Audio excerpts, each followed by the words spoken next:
What I eat day by day, মানে তোমরা কথাটা হয়তো প্রথমবার শুনলে। কথায় থাকে what I eat in a day, but আমার তো what I eat day by day. কারণ আমি খেতে খুব ভালোবাসি, মানে আমি এক ধরনের খাদ্যরসিক। আচ্ছা বলো তো, এই পৃথিবীতে খেতে ভালোবাসে না এমন কোনো মানুষ আছে? না, অনেকে অনেকে খেতে ভালোবাসে বলে খায়, অনেকে ভয়েও খায় না। ওই যে অসুখের ভয়, গ্যাস অ্যাসিডের ভয়, আমারও কিছুটা আছে জানো। গ্যাস অ্যাসিডের ভয়ে আমি অনেক কিছু খাবারই এখন ইগনোর করি, তাই আর এখন খাবার ভিডিও খুব একটা দিতে পারি না। কারণ সত্যি আমি খেতেও বাধ্য, আবার না খেতেও বাধ্য, কিছু করার নেই গো।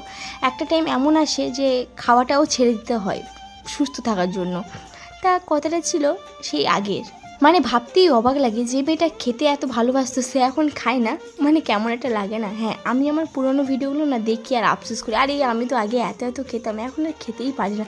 মানে খেতে ইচ্ছে প্রচণ্ডভাবে হয়, কিন্তু এই যে অসুস্থতা হওয়ার কারণে খেতেই পারি না, মানে ভয়ে খাই না।